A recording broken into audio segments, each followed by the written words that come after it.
at ang mga layunin nito ay maunawaan ng isang ang akda sa pamamagitan ng struktura nito, matuklasan ang iba't ibang kahulugan ng akda, malaman ang kalagayan ng at karapatan ng kababayan, mailarawan ang mga katotohanan ng buhay at sinalihin nito. Ngayon, dadako tayo sa strukturalismo. Ang strukturalismo ay isang teorya pampanitikan na nakatuon sa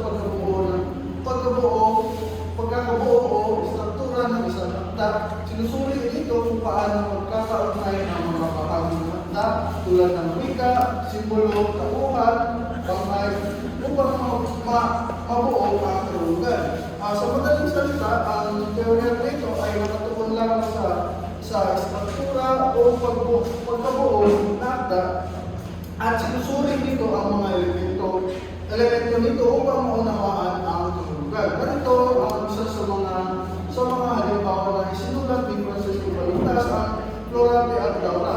Ito ay isang uri ng tula. Dito naman ay sa halimbawa nito, dito papasok ang pagsusuri ng tugma, sukat, simbolo, at pagkasunod-sunod na idea. Sa halimbawa nito, sa tulang isinulat ni Francisco Balitas ay ang Florante at Laura ay maaaring suliin paano nakakatulong ang pagkasunod-sunod ng pangyayari at tayutay at simbolo upang may pakita ang pag-ibig at paghihirap ni Florante at Laura. Sa isinulat ni Francisco Balitas ay dito pinapangunahan ni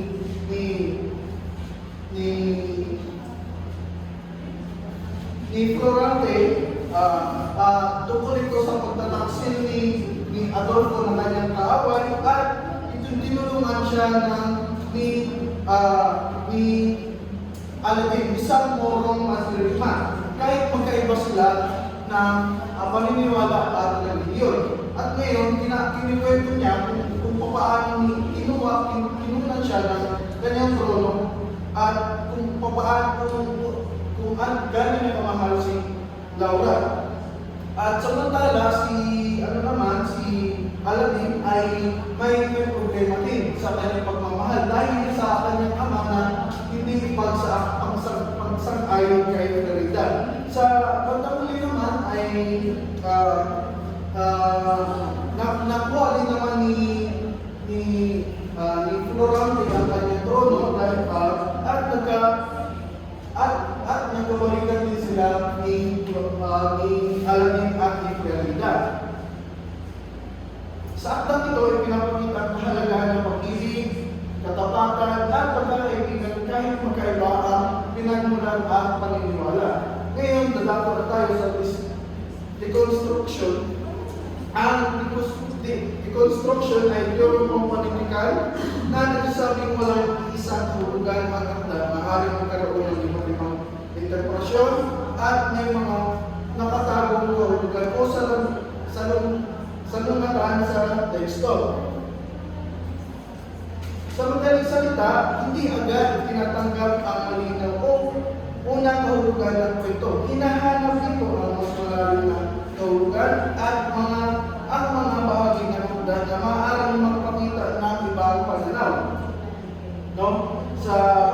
Narito ang sa mga halimbawa na isinulat ni Dr. Jose Rizal, ang pinamagatang Malimitang Nere, ay ito ay isang uri ng nobela. Sa akdang ito ay maaaring isipin na ang bida ay hindi bayani, pero sa ibang pagbasa makikita may mga desisyon siya na tutulog ng trahedya. Sa kwentong ito kasi ay pinapangunahan ng bida dito ay si Juan Crisostomo Ibarra. Isa siyang binata na nag-aaral sa Europa. At pagka-uwi niya sa Pilipinas, nalaman niyang namatay ang kanyang ama sa kadahilanan ng maling paratang ng Praile at lalo na si Padre Damaso. Nagplano din si Crisostomo Ibarra si Juan Crisostomo Ibarra na magpatayo ng paaralan upang makatulong sa mga kabataan panahon na yun. maraming din madlang, lalo-lalo na mga private at si Padre Damaso. Isa rin dito ang kanyang minamahal na si Maria Clara. Dahil kung nalaman din niya, ang kanyang ama din ay si Kapitan Tiago, pero sa kalaunan, nalaman din niya na ang ama niya pala ay si Padre Damaso. Natatawag din siya si Crisostomo Ibarra sa pag-aalsa ni Elias at tumutulong sa kanya. Sa kalaunan ay napilitan siyang tumakas at naligtas ang kanyang sarili at sa huli ay namatay si Elias dahil sa pagtulong niya kay Crisostomo Ibarra.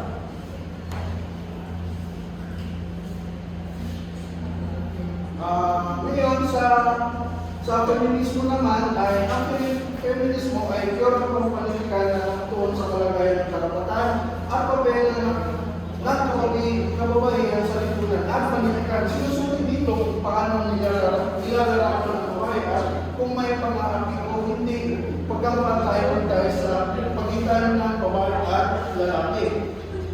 Dito naman ay sa madaling salita naman ang teorya ito ay ang feminismo ay pantay ba ang tinitingnan dito ay kung pantay ba ang pagtingin ng babae at lalaki sa isang banda.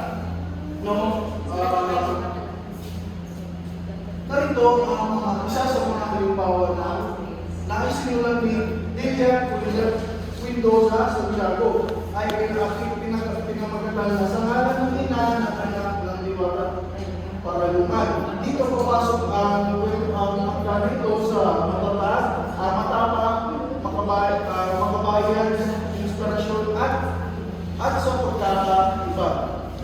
Sa sinulat ni Delia Quindosa Santiago, ito ay ang pagdaan ito ay umikot sa pagpapahalaga ng kababaihan, lalo na sa ina bilang isang pinagmulan ng buhay, lakas at pagkakailangan.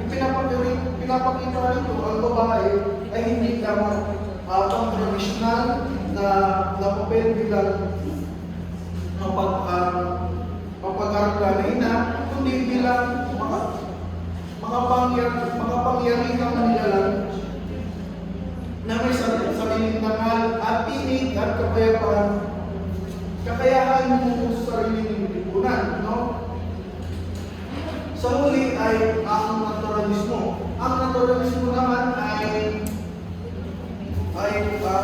nagpapakita ng totoo at payak ng kalagayan ng buhay. Pinapakita nito ang tao bilang napintuan ng kapaligiran, kahirapan, lipunan, likas at nanasa sa pangangailangan. Narito ang isa sa mga sinulat ni Benjamin Pascual ang pinamagandang ng masipipang natin, uri ng maikling kwento. Sa kwento nito na sinulat ni Benjamin, ang bida nito ay tungkol sa pag-iigan at pag-iimagsik sa kadahilan ng hindi binigyan ng makakaroon ng kanyang asawa na nalalang tao at lalo na sa ospital na kanyang pinagtatrabuhan. At habang ginakwento niya ito, nasa bilungguan siya, no? Kaya bakit nasa bilungguan siya dahil sa pag-imagsik o pag-revenge, no? Kasi hindi binigyan ng katarungan ng kanyang asawa dahil nga sila ay walang pera. Kahit mga anak na yung asawa niya, nasa pinagtatrabuhan ng hospital. At